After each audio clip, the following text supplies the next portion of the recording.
Dolphins training camp updates today are made possible by Kenzuri, the height-boosting shoes. You guys can get 15% off at kenzuri.com/chat. Here's what's coming up on today's edition of the show. Terron Armstead injury news.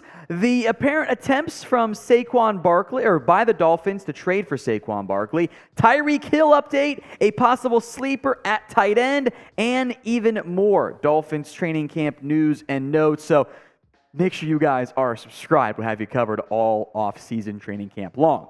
We begin with Armstead, as there were reports now and confirmed by Mike McDaniel at his press conference today that Terron Armstead underwent a knee scope about a month ago. That is why he is on the physically unable to perform list.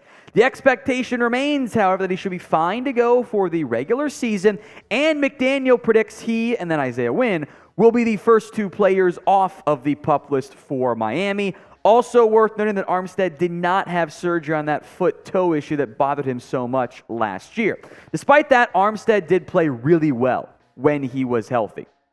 Allowed just the one sack, had very positive PFF grades, and I would say comfortably was the top offensive lineman for the Miami Dolphins. But the unfortunate reality is he's not going to play in all 17 games. Terron Armstead has never played in every game over the course of his NFL career, but you're okay with that because when he's out there, he's a top 5-ish left tackle in the NFL.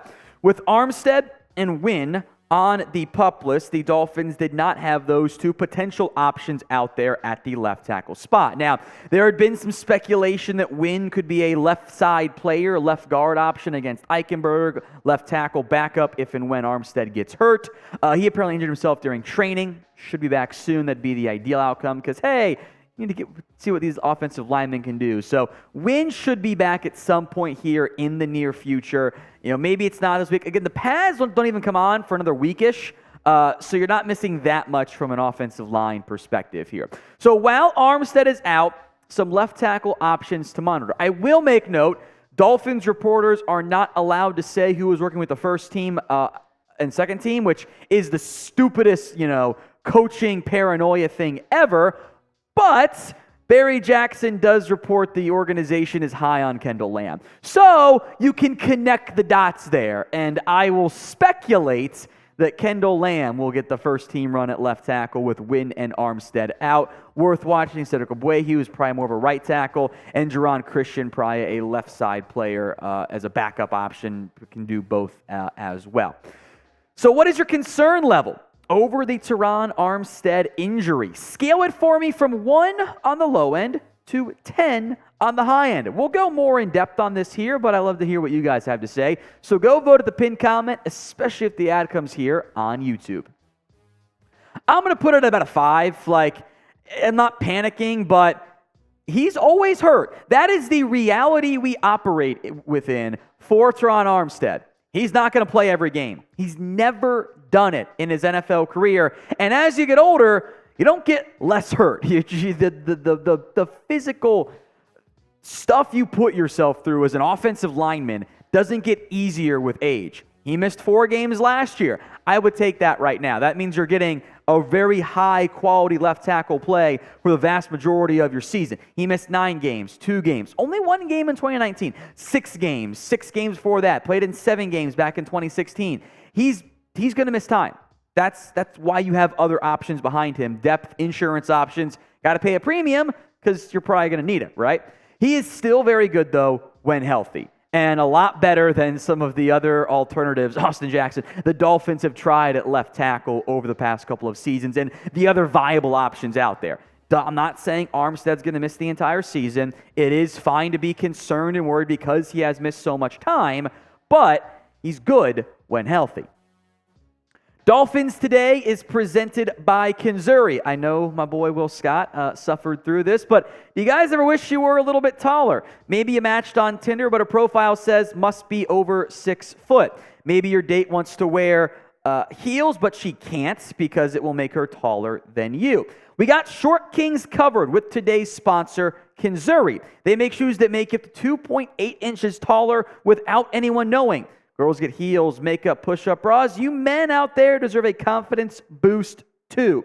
Kenzuri shoes are not just height boosting, but also stylish and comfortable. They are not grandpa's Velcro shoes, but fashionable shoes that can receive compliments even without the height increase. The height insoles are integrated into the shoes, making it the ultimate height hack. For a limited time, you guys get an extra 15% off your order at Kenzuri.com/chat. The site is already 30% off. With our link, you get an additional 15% off. If you can't do math, that's 45% off your entire order. Support our show and check them out at Konzuri.com/chat. Life is short, but you don't have to be. Level that playing field up to the dating profile to 6 foot, because Kenzuri is a game changer when it comes to your dating life. The link is in the comment section and the description of today's show.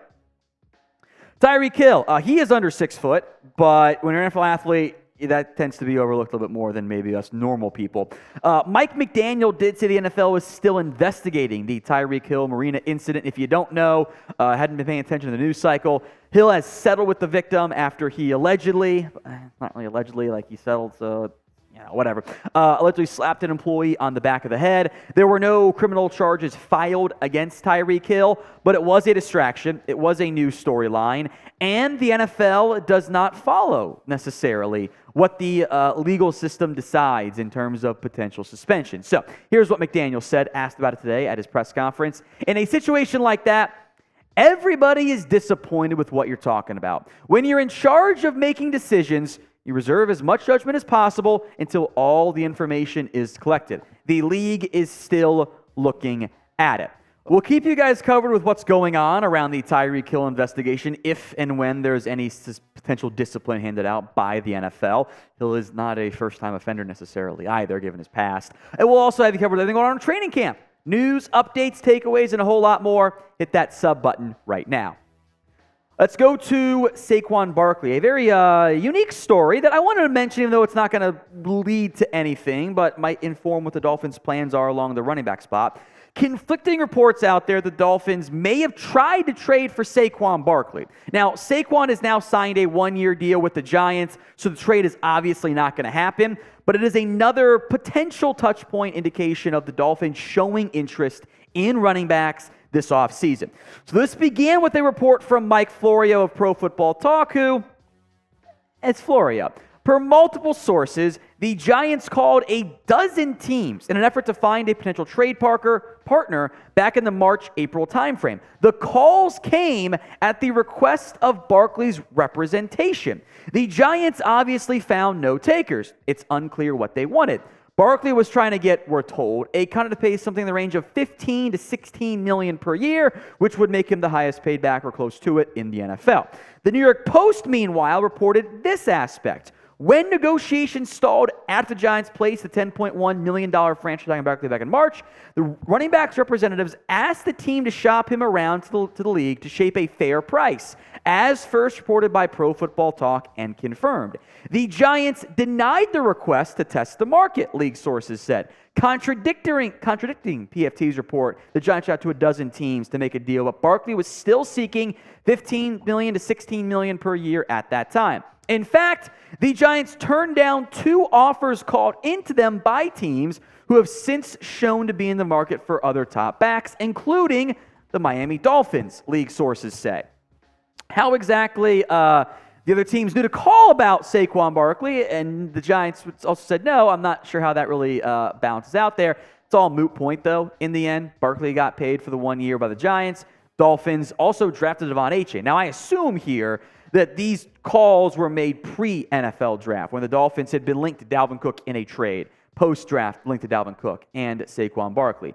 The Dolphins have shown clear interest in running backs. Maybe Devon Achane will show enough in camp over the next couple of weeks that they go, you know what, we don't need a back. We're going to ride with these guys, Wilson, etc. But it is worth keeping an eye out for, keeping in mind that the Dolphins have allegedly shown various interest in the running back position. So I'm very curious how that all ends up playing out from that perspective. If Dalvin Cook's still out there, Dolphins' offer was allegedly low, but they have options at the position in terms of what they've invested and what they have shown interest in so far. I think you could survive with Mostert and Wilson and Devon Achane. Gaskins, Salvon Ahmed probably aren't going to be on this team, but the interest is at least worth mentioning when there are several players still out there available in the open market. So what will happen? It's obviously not Saquon Barkley. May or may not be Dalvin Cook. Who knows? Will the Dolphins add another back? And this assumes no injuries, by the way. Like, I'm talking like a notable back, not like you shuffled out RB5 for our new RB5 or RB6, whatever. 1 for yes, 0 for no. Interesting story I wanted to mention. This comes to us from Tony Pauline, who used to work at Pro Football Network. He's elsewhere now. He is claiming that the Dolphins coaching staff loves Julian Hill. He's hyping him up as a potential quote-unquote beast tight end emerging. Coaching staff's impressed with him. I will make note, he did drop a pass today at training camp, so maybe not the best start for Hill here. Here's what Pauline, who I don't like that much, but it's Dolphins related, so I'll mention it. It says Miami coaches have been impressed with Hill during off-season workouts. His movement skills, athleticism, and fluidity have caught their eye. As one source close to the organization told me after watching Hill's film and seeing him in person, quote unquote, he'll be a beast once he puts on the pads. He's been described to me as a different type of athlete with an NFL body, and Pauline says there's a real chance he makes the roster and plays this season. We'll go more in depth on this for a very much under-the-radar tight end. He played at Campbell, of course. Does Julian Hill make the roster? Y for yes, N for no. Get those predictions in right now.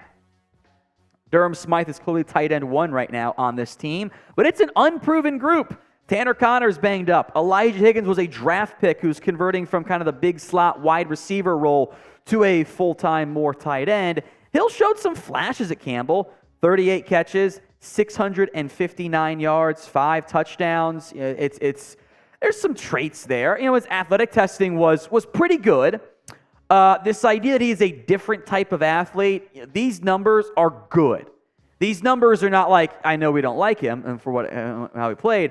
Jordan Cameron was a special athlete at tight end. Now, his play did not match that, but Mike Gesicki, a special athlete at tight end. Hill's not the same caliber of athlete relative to the size, but he got allegedly hyped. I still wonder, look, Pauline's a draft guy.